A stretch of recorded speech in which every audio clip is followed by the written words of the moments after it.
प्यारे विद्यार्थियों, आज के इस वीडियो के अंदर आपका पुनः स्वागत है। और आज के इस वीडियो के अंदर हम बात करने वाले हैं राजस्थान माध्यमिक शिक्षा बोर्ड ने हाल ही के अंदर आपका जो मॉडल प्रश्न पत्र जारी किया है, उसमें गणित विषय का मॉडल प्रश्न पत्र पर हम विस्तृत रूप से यहाँ पर चर्चा करने वाले हैं। प्यारे साथियों, आपका यह जो प्रश्न पत्र होगा कुल 4 भागों के अंदर बंटा हुआ होगा। यानी आपका जो प्रश्न पत्र है माध्यमिक शिक्षा बोर्ड ने जो जारी किया है गणित विषय का प्रश्न पत्र, इसमें कुल 4 पार्ट होंगे, यानी section A, section B, section C और सेक्शन डी। सेक्शन ए के अंदर आपके कुल 15 प्रश्न होंगे और बहुविकल्पात्मक यानी वस्तुनिष्ठ प्रकार के जो प्रश्न है वो होने वाले हैं। प्रत्येक प्रश्न जो है वो एक एक अंक का होने वाला है। तो यहाँ पर हम शुरुआत करते हैं सेक्शन ए से। और सेक्शन ए जो है उसके अंदर आपके यहाँ पर जो फर्स्ट क्वेश्चन जो होगा वो कुछ इस प्रकार से आपको मिलेगा। ये आप देख पा रहे हैं सेक्शन ए, और सेक्शन ए के अंदर आपको बहुविकल्पीय प्रश्न मिलेंगे, मल्टीपल चॉइस क्वेश्चंस। उसके अंदर आपको पहला प्रश्न जो आपको देख पा रहे हैं उसमें लिखा हुआ है निम्न वस्तुनिष्ठ प्रश्न यानी बहुविकल्पात्मक प्रश्न के उत्तर का सही विकल्प चयन करना है, और चयन करके उसको आप उत्तर पुस्तिका के अंदर फिलअप करोगे, उत्तर पुस्तिका के अंदर उसे लिखोगे। उसके अंदर पहला जो क्वेश्चन आप देख पा रहे हैं पहले विकल्प क्वेश्चन के अंदर, उसमें पहला जो पार्ट आपको देख पा रहे हैं उसके अंदर दे रखा है संख्याओं 96 और 404, यानी जो नंबर दे रखे हैं 96 और 404, उनका मैथ से ज्ञात करना है। मैथ यानी HCF, मैथ से ज्ञात करना है। तो इन संख्याओं में से क्या होता है, इन संख्याओं में से आपके होगा राइट आंसर जो है वो होगा द ऑप्शन 4, यानी इन संख्याओं का में से कितना होता है 4 होता है। तो आप यहाँ पर आप अपनी उत्तर पुस्तिका के अंदर द लिख दोगे। नेक्स्ट जो सेकंड क्वेश्चन है उसके अंदर हमें यहाँ पर दे रखा है, सेकंड क्वेश्चन में आपको एक बहुपद दिया हुआ है, बहुपद px is equal to x square minus 2x minus 15, ये बहुपद दे रखा है। और इस बहुपद के शून्यांक जो है वो है a और b, यानी इस बहुपद का शून्यांक a व b है। तो आपको क्या ज्ञात करना है, a b का मान बताना है। a b का मान कितना होता है, a b इसका मतलब a और b गुणा में है, इसका मतलब शून्यांकों का गुणा, शून्यांकों का गुणनफल कितना होता है, शून्यांकों गुणनफल का फॉर्मूला होता है c बटा a। तो इसका राइट आंसर आप क्या होगा, इसका राइट आंसर आपको मिलेगा माइनस के 15। तो यहाँ पर ब ऑप्शन जो है वो आपके राइट होगा। अब हम बात करते हैं 3 नंबर क्वेश्चन की। जो क्वेश्चन नंबर 3 जो है वो आप देख पा रहे हैं, यहाँ पर आपको माध्य पूछा है यानी औसत पूछा है। यहाँ पर आप देखिए संख्याएं हैं 2, 3, 4, 5, 6, इनका औसत पूछा है यानी माध्य पूछा है। तो माध्य पूछा तो इसका क्या करोगे, माध्य आंकड़ों का योग बटे आंकड़ों की संख्या, और आप माध्य ज्ञात करोगे। आंकड़े आपके पास में 5 है तो आप इनको जोड़ दीजिए और जोड़ करके उसमें 5 का भाग लगा दीजिए। अन्यथा बेस्ट तरीका जो है वो इस प्रकार है, आप देखिए यहाँ पर इसके मध्य में कौन सा है, क्योंकि यहाँ पर विषम संख्या 1, 2, 3, 4, 5 विषम संख्या है, तो मध्य में कौन सा है, यहाँ पर 4 आता है। कंटिन्यू है, ये क्रमागत है ये, और मध्य के अंदर आप देख पा रहे हैं यहाँ पर 4 है, तो इनका औसत भी जो है माध्य है वो भी कितना आएगा, 4 ही आने वाला है, क्योंकि यहाँ पर एक कंटिन्यू क्रम से 2 के बाद में 3, 4, 5, 6, और है ये विषम में हो गए 5 आपको आंकड़े दे रखे हैं। तो जो मध्य में होगा वही इनका क्या होता है, मध्य होता है, औसत जो है वो होता है। आप बिना किसी बेझिझक के विद्यार्थियों इस आंसर को फिलअप कर सकते हैं। आपको यह आइडिया अगर पसंद आए विद्यार्थियों तो प्लीज़ एक लाइक तो बनता ही है, और अधिक से अधिक आप इस वीडियो को शेयर अभी से कर दीजिए ताकि आपके मित्र जो है वो भी इस वीडियो का अधिकतम लाभ उठा सकें। हम बात करते हैं प्यारे विद्यार्थियों चौथा जो क्वेश्चन है उसकी। क्वेश्चन नंबर 4 जो है आपकी स्क्रीन पर है, और क्वेश्चन नंबर 4 में आपको यहाँ पर एक समीकरण दे रखी है 2x plus y is equal to 6, यानी 2x प्लस वाई बराबर 6 हो तो इसे संतुष्ट करने वाला युग्म आपको बताना है। तो यहाँ पर आप इसकी वैल्यू पुट करके चेक करोगे। पहले ए ऑप्शन जो है ऑप्शन ए 1 और 2 रखकर सरल करोगे, 2 और 1 रखकर सरल करोगे, ऐसे आप सरल करेंगे। तो यहाँ पर आप इस ऑप्शन को रखकर सरल करेंगे। ऑप्शन जो स है उसमें 2, 2, x का मान भी 2 है और y का मान भी 2 है, इसे आप सरल करोगे। 2 गुणा 2 प्लस y का मान भी 2 बराबर 2 गुणा 2 4 प्लस 2 कितने आ गए 6, और हमें यहाँ पर 6 ही दे रखा है, इसका मतलब ये स ऑप्शन जो है क्या हो गया, राइट हो गया। हम बात करते हैं प्यारे विद्यार्थियों नेक्स्ट जो क्वेश्चन है उसकी, और वो क्वेश्चन आपके सामने है समांतर श्रेणी से संबंधित। समांतर श्रेणी में आपको दे रखा है यदि एपी यानी समांतर श्रेणी, एपी का अर्थ क्या है, समांतर श्रेणी। एपी का प्रथम पद 6 यानी प्रथम पद ए आपको दे रखा है, और सार्व अंतर वो भी दे रखा है डी, कितना दे रखा है 3। तो एपी क्या होगी, यानी आपको यहाँ पर एपी दे रखी है और इनमें से कौन सी एपी है वो जो इनको फॉलो करती है, यानी प्रथम पद 6 होना चाहिए। तो प्रथम पद 6 विद्यार्थियों केवल इसी के अंदर है, इनमें -6, इसमें 3 है, इसमें -4 है, यानी ये श्रेणी आपकी होने वाली प्रथम पद 6 और फिर 3 3 का अंतर होना चाहिए, सारा अंतर 3 है ना, 6 9 12 15। तो ये आपकी जो एपी है होने वाली है। तो आपका राइट आंसर क्या हो गया? Option A. अब हम बात करते हैं विद्यार्थियों क्वेश्चन नंबर जो आपके पास में 6 दे रखा है, उस 6 नंबर क्वेश्चन की। उसमें दे रखा है निम्न में से कौन सी समरूपता की कसौटी नहीं है। तो यहाँ पर समरूपता की कसौटी, ये छठी प्रश्नावली से संबंधित समरूपता से, समरूप त्रिभुज है उससे।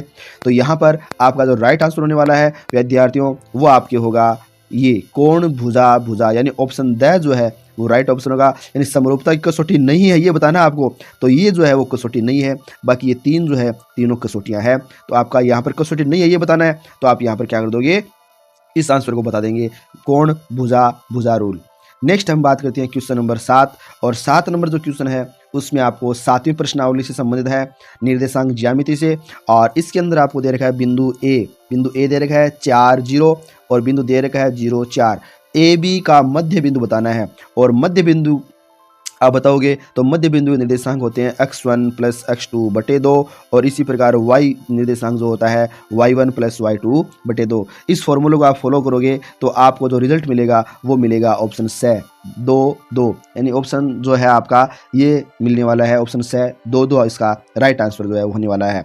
नेक्स्ट हम बात करते हैं क्वेश्चन नंबर 8 जो है उसमें एक त्रिभुज दे रखा है ABC, और कोण B उसके अंदर क्या है? समकोण है। कोण B समकोण है, इसका मतलब कोण A और कोण C क्या हो गए? न्यून कोण हो गए। कोण A और C न्यून कोण होंगे। यानी आपको त्रिकोणमिति अनुपात या तो A का पूछेगा या फिर C का पूछने वाला है। तो यहाँ पर हमें जो दे रखा है क्वेश्चन उसके अंदर कोस A का मान दिया हुआ है। कोस ए का मान कितना है? 3/5। तो साइन ए का मान पूछा है, कोस ए का मान 3/5, तो साइन ए का मान होगा 4/5। ऑप्शन जो बी है 4/5 ये आपका राइट आंसर विद्यार्थियों होने वाला है। अब हम बात करते हैं विद्यार्थियों नेक्स्ट जो क्वेश्चन नंबर 9 जो है उस 9 नंबर क्वेश्चन की। और 9 नंबर क्वेश्चन बहुत ही इंपॉर्टेंट है और आपको आंसर बिल्कुल निकालने की आवश्यकता है ही नहीं, आप तुरंत इसे लिख सकते हैं अपनी उत्तर पुस्तिका के अंदर। मैंने यहाँ पर क्लासों के अंदर भी बताता हूँ मैं हर बार की, बहुत ही मोस्ट इंपॉर्टेंट क्वेश्चन है और कुछ याद करना होता नहीं है आपको। मल्टीपल चॉइस के अंदर तो लिखना ही है, किसी मीनार की छाया उसकी ऊंचाई के बराबर है, यानी मीनार की छाया जो है उसकी ऊंचाई की क्या है? बराबर है। तो सूर्य का उन्नयन कोण 45 डिग्री होगा। सूर्य का उन्नयन कोण कितना होगा विद्यार्थियों?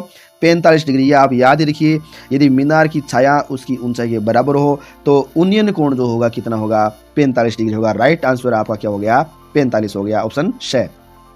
अब हम बात करते हैं नेक्स्ट जो क्वेश्चन है क्वेश्चन नंबर 10, उसके अंदर आपको यहाँ पर दे रखा है वर्ग अंतराल 10 से 25 का वर्ग चिन्ह। वर्ग चिन्ह का मतलब अपन यहाँ पर वर्ग अंतराल दिया हुआ होता है और अपन अक्ष ज्ञात करते हैं, वो अक्ष ही वर्ग चिन्ह है। तो अक्ष है उसका नाम वर्ग चिन्ह है। तो यहाँ पर इस वर्ग अंतराल में अक्ष कैसे ज्ञात करते हैं?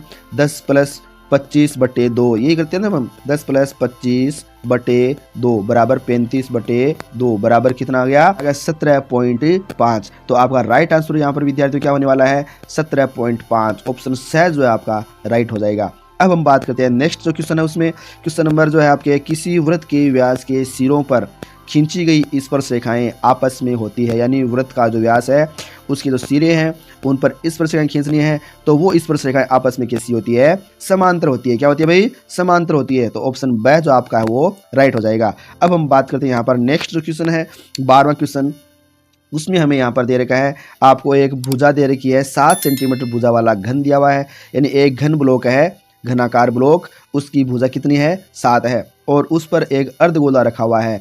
अर्धगोले का अधिकतम व्यास कितना हो सकता है विद्यार्थियों? बताइए प्लीज, आप कमेंट बॉक्स के अंदर इसको लिखकर बताइए। नेक्स्ट जो क्वेश्चन देख पा रहे हैं आप, क्वेश्चन नंबर जो 13 है उसके अंदर एक वृत्त के प्रत्येक चतुर्थांश के कोण का मान होता है, यानी एक वृत्त है उसके प्रत्येक चतुर्थांश का कोण का मान कितना होता है? वो होता है 90 डिग्री, यानी ऑप्शन द जो है वो आपका राइट होगा। प्रत्येक चतुर्थांश नाम आते ही आपको ये पता चल जाना चाहिए कि इसका मान कितना आएगा? 90 डिग्री आने वाला है।